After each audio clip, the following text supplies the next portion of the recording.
నమస్తే, welcome to Aadya media. నేను మీ స్వర్ణ. Hello Balu. Hi స్వర్ణ. బాలు, ముఖ్యంగా ఒక పార్టీకి ఇతర పార్టీల నుండి, ప్రతిపక్షాల నుండి, ప్రతిపక్ష నేతల నుండి విమర్శలు ఎదురవుతూ ఉంటాయి. ముఖ్యంగా జగన్మోహన్ రెడ్డి గారి ప్రభుత్వంలో మాత్రం దానికి రివర్స్. ఎప్పుడు సొంత పార్టీ నేతలే గుర్రమంటూ ఉంటారు చాలా సందర్భాలలో. ఇప్పుడు కాంట్రాక్టర్లకు బిల్లులు రాక సొంత పార్టీ నేతలే ప్రభుత్వంపై కన్నెర చేస్తున్నారు. ఎందుకు రావట్లేదు బిల్లులు? మనకి తెలుగుదేశం హయాంలో ఉన్నప్పుడు ఏం జరిగిందంటే కొన్ని పనులు సగంలో ఆగిపోయి ఉన్నాయి. ఉదాహరణకి కొంచెం ప్రాజెక్ట్స్ కావచ్చు, లేకపోతే ఇతర రోడ్స్ కావచ్చు, లేకపోతే ఏదైనా గవర్నమెంట్కి సంబంధించినటువంటి ఎనీ కన్స్ట్రక్షన్స్, లేదా గవర్నమెంట్కి సప్లై చేసేటువంటి ఫుడ్ మెటీరియల్స్ కావచ్చు. ఇప్పుడు మధ్యాహ్న భోజనం పథకం ఉంది. ఈ మధ్యాహ్న భోజనం పథకం కింద గుడ్డు ఇస్తారు, అట్లాగే చిక్కీ ఇస్తారు, లేకపోతే సంబంధించినటువంటి కూరగాయలు, ఇవన్నీ ఒక టెండర్ పాడతారు. ఈ టెండర్ పాడినప్పుడు లేకపోతే లోకల్గా ఉన్నటువంటి లీడర్స్ ఎవరైతే ఉంటారో, సాధారణంగా ఏ గవర్నమెంట్ ఉంటే వాళ్ళకి సంబంధించినటువంటి నాయకులకి ఈ టెండర్లు వెళ్తూ ఉంటాయి. ఎందుకంటే వాళ్ళకి లబ్ధి చేకూర్చున్న కోసం. అది ఆనవాయితీ. ఎవరో ఒకళ్ళు సప్లై చేయాలి కాబట్టి బయట వాడికన్నా మనవాడు తింటాడనే ఒక ఉద్దేశం అది ఏ పార్టీకైనా ఉంటుంది. అది సహజం, మనం కాదనలేం. కాకపోతే ఇక్కడ ఏం జరిగిందంటే టీడీపీ హయాంలో జరిగినటువంటి పనులు ఏవైతే ఉన్నాయో దాన్ని సగంలో ఆపేసేసి వైసీపీ గవర్నమెంట్ వచ్చిన తర్వాత వాళ్ళు ఆపేసి ఆ పాత బకాయిలన్నీ అట్లాగే ఉన్నాయి. కొంతమందికి అయితే కొన్ని కోట్ల రూపాయల బకాయిలు ఉన్నాయి. దాదాపుగా ఇప్పుడు 4 సంవత్సరాలు అనేది గవర్నమెంట్ మరి పెండింగ్ బిల్స్ ఇవ్వమనట్ల వాళ్ళు ఏదో పెండింగ్ పెడుతున్నారు. ఇది క్యాష్ లేదనో, గవర్నమెంట్ ఒప్పుకోలేదనో, లేకపోతే ఈ తప్పు జరిగిందనో, ఆ తప్పు జరిగిందనో, నాణ్యత లేదనో. అంటే నీకు ఒక డబ్బులు ఇవ్వాల్సిన తర్వాత 1 సంవత్సరం తర్వాత 6 నెలల తర్వాత వెళ్ళి నువ్వు నాణ్యత ప్రమాణాలు ఏదైతే నీకు క్వాలిటీ చెక్స్ చేసుకోవడానికి వెళ్ళినప్పుడు అక్కడ తప్పులు కనిపించినప్పుడు ఆ నెపం చూపించి ఆపేయడం జరిగింది ఒకప్పుడు. తాజాగా ఏమైంది, గవర్నమెంట్ మారిన తర్వాత మళ్ళీ అంతా వైసీపీ శ్రేణులకి మొత్తం ఈ కాంట్రాక్ట్స్ అన్నీ వెళ్ళడం జరిగినాయి. సరే పోనీ వీళ్ళకన్నా ఇచ్చారా అంటే అది లేదు. ఉదాహరణకి ఇప్పుడు తాజాగా ఈ విషయం వెలుగులోకి వచ్చింది, చాలా సందర్భాల్లో వెలుగులోకి వచ్చింది. ఎందుకంటే కొన్ని ఊళ్ళలో వర్షం పడిన తర్వాత రోడ్లు వేస్తారు. రోడ్లు వేసినా కానీ ఏం చేస్తున్నారంటే ఏదైతే బిల్లు ఇవ్వాలో ముందరగా కాంట్రాక్టర్ డబ్బులు పెట్టుకొని వాడు పని చేస్తాడు. ఇది మళ్ళీ మన గవర్నమెంట్కి బిల్స్ సబ్మిట్ చేస్తే వాడి కాంట్రాక్ట్ బిల్ అమౌంట్ ఎంతైతే ఉందో అంత మనకి స్టేట్ గవర్నమెంట్ ఆ కన్సర్న్ డిపార్ట్మెంట్ నుంచి మనకు వసూలు అవ్వాలి. అవి రావు. ఇక వాళ్ళ చుట్టూ తిరుగుతూ ఉండాలి. కొన్ని రోజులు తిరిగిన తర్వాత సంబంధిత అధికారికో లేకపోతే ఎమ్మెల్యేకో ఆ మంత్రికో మళ్ళీ బాబు నాకు శాంక్షన్ చేయని చెప్పి మళ్ళీ వాడికి ఎంతో కొంత ముడుపులు ఇవ్వాలి. ఇది ఎవరైనా సరే ఇచ్చుకుంటూ రావాల్సి వచ్చినటువంటి పరిస్థితి. ఈ మధ్య మా తెలంగాణలో తీసుకున్నట్లయితే అట్లా ఒక ఎమ్మెల్యే నేనే చేశాను కాంట్రాక్ట్, మా వాళ్ళే చేశారు, మా కంపెనీయే, నాకు డబ్బులు రాలేదంటూ బయటకు వచ్చినటువంటి వైనం మనం తెలంగాణలో చూసాం. కాకపోతే వాళ్ళు బయటకు వచ్చారు కాబట్టి నోరెత్తి బయటికి చెప్పారు. ఏపీలో ఇంకా వాళ్ళు ఎవరు బయటికి రాలేదు. జగన్మోహన్ రెడ్డికి భయపడి ఖచ్చితంగా ఆయన పేరు చెప్పరు, నాకు వైసీపీ వాళ్ళు ఇవ్వాలని ఖచ్చితంగా చెప్పలేరు వాళ్ళు. కానీ ఎక్కడో ఒక మీడియాలోనో లేకపోతే నీలాంటి వాళ్ళతోనో నాలాంటి వాళ్ళతోనో మన బాధను వెళ్ళగక్కున్నప్పుడు అదేదో ఒక వీడియో రూపంలో బయటకు వచ్చినప్పుడు మాత్రమే బయటకు వస్తున్నాయి. తాజాగా అటువంటి అవకతవకలు బాగా బయటపడుతున్నాయి. ప్రకాశం జిల్లాలో ఈ మధ్యకాలంలో ఒక కౌన్సిలర్, పాపం పెద్దవాడు ఆవిడ. ఇప్పుడు తాజాగా ఎందుకు మనం మాట్లాడుకుంటున్నామంటే ప్రకాశం జిల్లాలో ఒక కౌన్సిలరు ఆమె సుమారుగా 1.5 కోట్ల నుంచి 2 కోట్ల రూపాయల మేర కొన్ని పనులు చేయించింది. ఏది వాళ్ళ కౌన్సిలర్ అంటే వాళ్ళ ఏరియాకి సంబంధించి. దానికి సంబంధించి ఎవరికైతే బిల్లులు ఇవ్వాలో ఆ బిల్లులు ఈవెన్ ఎత్తిని పెట్టారు వాళ్ళు. ఇదిగో మాకు నువ్వు, ఎందుకంటే కౌన్సిలరు ఆమె చెప్తుంది కాంట్రాక్టర్ చేయిస్తాడు. ఈ గవర్నమెంట్కి కాంట్రాక్టర్ మధ్యలో వీళ్ళు వారధులుగా ఉన్నారు. ఇప్పుడు వీళ్ళందరూ బుక్ అయిపోయి ఉన్నారు. ముఖ్యంగా అధికారం ఉన్న పార్టీ వైపు ఎవరైనా ఉన్నారనుకో తొందరగా వీళ్ళు కూడా డబ్బులు పెడతారు, ఎందుకంటే ఈజీగా వస్తాయి కదా.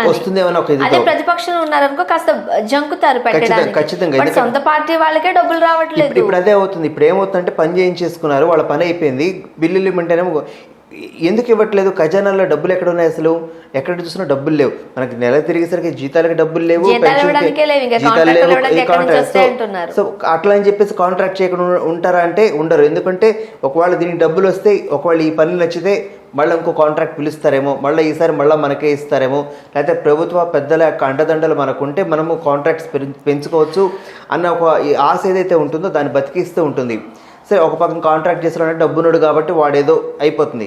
కానీ తాజాగా జరిగిన సంఘటనలో పాపం ఒక పెద్ద ఆవిడ కౌన్సిలర్గా ఉన్న నేపథ్యంలో ఆమెకి ఇప్పుడు ఇబ్బంది అయిపోతున్నది. ఆ ప్రెషర్ అనేది ఆ కాంట్రాక్టర్స్ దగ్గర నుంచి బాగా ఎక్కువైంది. నా బిల్లులు నాకు ఇప్పించండి మహాబాబు అని చెప్పేసి ఆమె చేతులెత్తి దండం పెడుతుంది. అయినా కానీ కనకరించట్లేదు ప్రభుత్వ పెద్దలు. వాళ్ళు మాత్రం ఏం చేస్తారు, మళ్ళీ పెద్ద ఆయన నుంచి మళ్ళీ ఆర్డర్ రావాలి, లేకపోతే ఎవరో సజ్జలు లాంటి వాళ్ళు లేకపోతే ఇంకొకళ్ళు వాళ్ళ దాకా వెళ్ళి అది వైఎస్ జగన్మోహన్ రెడ్డి దగ్గర తీసుకెళ్తే ఆయన కనకరించి డబ్బులు ఇస్తే వచ్చినట్టు, లేకపోతే లేదు. సో ఇటువంటి నేపథ్యంలో ఏమైందంటే చాలామంది అసలు గవర్నమెంట్ కాంట్రాక్ట్స్ చేయడమే మానేశారు.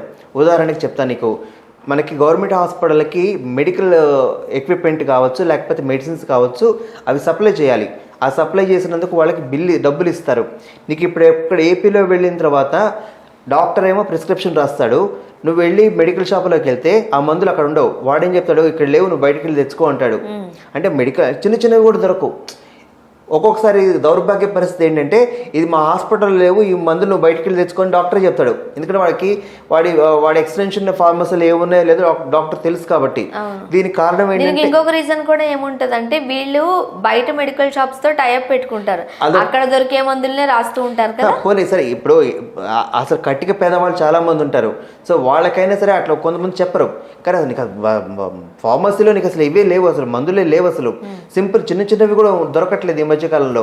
కొన్ని మెడికల్ ఎక్విప్మెంట్స్ ఉంటాయి. ఉదాహరణకి ఇప్పటికి ఏదైనా మనకి ఇంజెక్షన్ చేయాలి, ఏం చేస్తారు, సిరింజెస్ అని నీకు గవర్నమెంట్ హాస్పిటల్ సప్లై చేయాలి. వాళ్ళు ఏం చేస్తారు, సిరంజ్ లేదు, నువ్వు వెళ్ళి తెచ్చుకోపో అంటారు.